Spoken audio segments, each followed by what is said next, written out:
सत श्री अकाल, आदाब। मैं आर्यन कौशिक आप सबों का दिल से स्वागत करती हूँ अपने इस चैनल में। यूँ तो सभी कहते हैं कि परिश्रम करो सफलता अवश्य मिलेगी, लेकिन इस बात को अपने जहन में उतारने वाले बहुत से कम लोग होते हैं। उन्हीं कम लोगों में से मैं लेकर आई हूँ पत्रकारिता के जाने माने हस्ती रजत शर्मा की जीवनी, जिनकी बस एक जीवनी नहीं थी, बहुत से लोगों की सफलता की कुंजी थी। चलिए आपको रूबरू कराते हैं उस महान हस्ती के जीवनी से।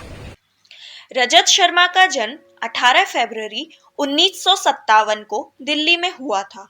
वह ना तो कोई राजकुमार थे और ना ही कोई करोड़पति, बल्कि वह तो एक छोटे से कमरे में अपने परिवार के साथ रहते थे। उनके परिवार में माता पिता के साथ 6 भाई और 1 बहन थी। वे और उनका परिवार उस छोटे से कमरे में ही गुजारा करते थे। कमरे में जगह ना होने के कारण वे बेड के ऊपर बेड लगाकर सोते थे। ना नहाने की जगह थी, ना पढ़ने की, लेकिन वह कहते हैं ना, जहाँ चाह वहाँ राह। नहाने के लिए म्युनिसिपैलिटी के नल पर चले जाते और रात की पढ़ाई के लिए स्टेशन चले जाते। रजत हमेशा से ही पढ़ाई में अव्वल थे, क्योंकि वह ये जान चुके थे कि अगर गरीबी का पीछा छुड़ाना है तो पढ़ाई ही उनका एकमात्र जरिया है। उन्होंने अपनी शुरुआती पढ़ाई पास के ही एक म्युनिसिपैलिटी के स्कूल से की, जिसका नाम सनातन धर्म स्कूल था। रजत को बचपन से ही टीवी देखना पसंद था, लेकिन घर की आर्थिक तंगी होने के कारण उनके घर में टीवी नहीं थी। इसलिए जब भी टीवी देखने का मन होता था तो वह पड़ोस के घर में चले जाते थे। एक दिन जब रजत टीवी देखने के लिए पड़ोस के घर गए तो उनके पड़ोसी ने उन्हें टीवी देखने से मना कर दिया और बाहर निकालकर दरवाजा बंद कर लिया। वह काफी निराश होकर अपने घर लौट आए। निराश बेटे को देखकर उनके पिता बोले, बेटा, तुम किसी और को देखने के लिए लोगों के घर घर जाते हो, लेकिन अगर तुम में हिम्मत है तो तुम ऐसा कुछ कर कर दिखाओ कि लोग तुम्हें टीवी पर देखें। रजत को यह बात दिल पर लग गई और उन्होंने मन में गांठ बांध ली थी कि अब वह कुछ करके दिखाएंगे। अपनी आगे की पढ़ाई उन्होंने करोल बाग के रामजस नामक स्कूल से की।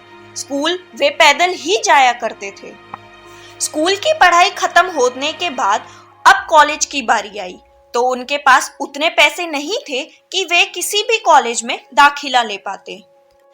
तभी उनके सीनियर और हमारे देश के फाइनेंस मिनिस्टर रह चुके अरुण जेटली ने उनकी मदद की। फिर कॉलेज की फीस भरने के लिए रजत ने बच्चों को ट्यूशन पढ़ाना शुरू कर दिया था।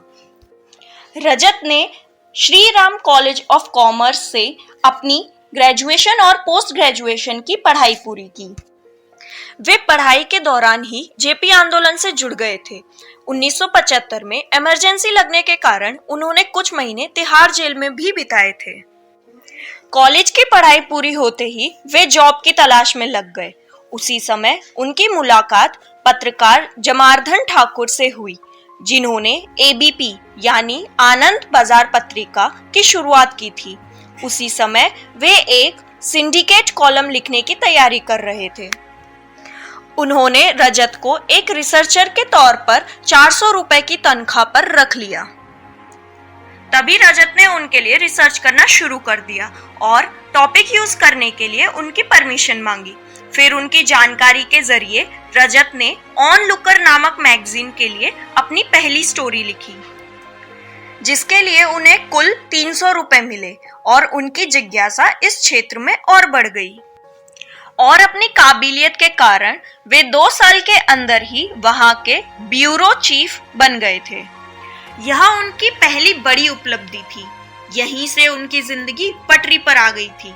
लेकिन उनकी जिंदगी में सबसे बड़ा परिवर्तन 1992 में आया था, जब उनके मित्र गुलशन ग्रोवर ने जी नेटवर्क के चेयरमैन सुभाष चंद्रा से उन्हें मिलाया था। उनसे बातचीत के दौरान रजत का मन अदालत की तरह इंटरव्यू लेने का हुआ। वह पहले ही प्रिंट मीडिया में अपना जलवा दिखा चुके थे, लेकिन टीवी पर काम करना उनके लिए सपने जैसा था। 14 मार्च 1993 को उनकी अदालत का पहला एपिसोड निर्देशित हुआ था। जिसमें बिहार के लालू प्रसाद पहले गेस्ट थे। उस समय लालू प्रसाद का दबदबा चरम सीमा पर था।